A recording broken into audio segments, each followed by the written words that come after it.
ইসলামপুর অভয় মঞ্চের পক্ষ থেকে থানায় ডেপুটেশন দেওয়া হলো। অভয় মঞ্চের দাবি, অভয় আন্দোলনের প্রতিবাদী মুখদের পুলিশের হেনস্থার প্রতিবাদে আজকের এই ডেপুটেশন। এর প্রতিবাদে থানায় আজ মোট 2 দফা দাবিতে ডেপুটেশন দেওয়া হয়। তাদের দাবি, পুলিশি হেনস্থা করা চলবে না সহ ইসলামপুর মহকুমা হাসপাতালে ও সুপার স্পেশালিটি হাসপাতালের নিরাপত্তা। অভয় মঞ্চের সদস্য ডক্টর উজ্জ্বল রায় বলেন, পুলিশি টহল দিতে হবে, মহিলা পুলিশের রাউন্ড দেওয়ার কথা ছিল, সেটাও বর্তমানে হচ্ছে না। এইসব বিষয় নিয়ে আজ থানার ডেপুটেশন দেওয়া হয়। এটা তো পশ্চিমবঙ্গের একটি বিশেষ গোষ্ঠী ছাড়া পশ্চিমবঙ্গের সমস্ত সাধারণ মানুষ আজকে নিরাপত্তার অভাবে ভুগছে।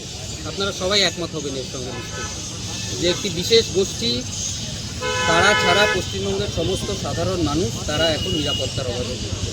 আমি একটা কথা খালি উজ্জ্বলদার কথার পরে মনে করাবো যে গত 2024 সালের 20শে আগস্ট এই অভয়া মামলার একটি শুনানিতে মহামান্য সুপ্রিম কোর্ট তিনি রাজ্য সরকারকে নির্দেশ দিয়েছিলেন যে এই ঘটনা নিয়ে সমস্ত রকম শান্তিপূর্ণ যে প্রতিবাদ আন্দোলন, কোনো রকম শান্তিপূর্ণ প্রতিবাদ আন্দোলনে রাজ্য সরকার যেন ইন্টারফেয়ার না করে, তাকে দাবিয়ে দেওয়ার চেষ্টা না করে।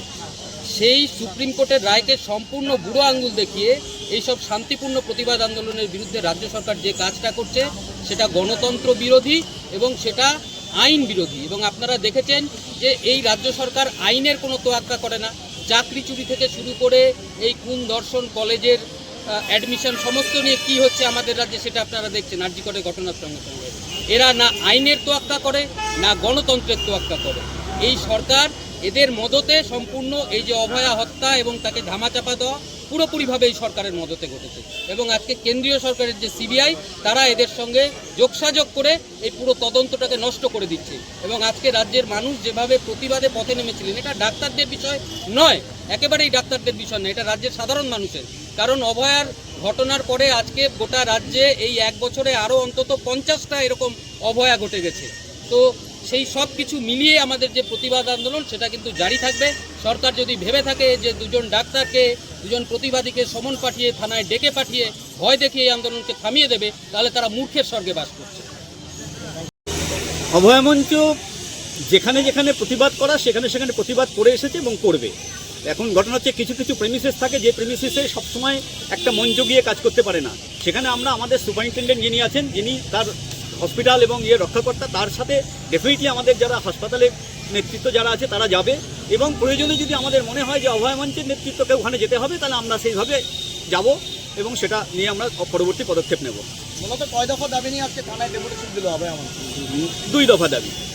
একটা হচ্ছে কেন্দ্রীয় যে হ্যারাসমেন্ট হচ্ছে সেই হ্যারাসমেন্টের প্রতিবাদ স্বরূপ এখানে আমরা জানানো যে আগামীতে যেন আমাদের উপরে কোনো হ্যারাসমেন্ট না আসে। আর 2 হচ্ছে এখানকার লোকাল যে অ্যাডমিনিস্ট্রেটিভ যে ফেলিওর এবং যে প্রশাসনিক ফেলিওর, যেখানে মিসক্রিপিয়েন্টসরা ঘুরে বেড়াচ্ছে, বিভিন্ন রকম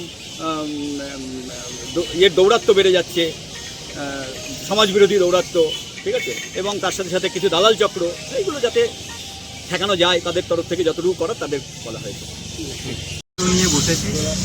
আগেরবার যে সিএমওই ছিলেন উনিও সিএমওই যিনি ছিলেন ওনার সাথেও কথা হয়েছে। এখন আমাদের নতুন সিএমওই এসছেন, তো ওনার সাথেও আমরা এই ব্যাপারগুলো নিয়ে বসবো। আগের সিএমওই এই ব্যাপারগুলো নিয়ে অনেক কিছু কাজ এগিয়েওছে, সেটার জন্য ওনাকে আমরা ধন্যবাদ জানাবো।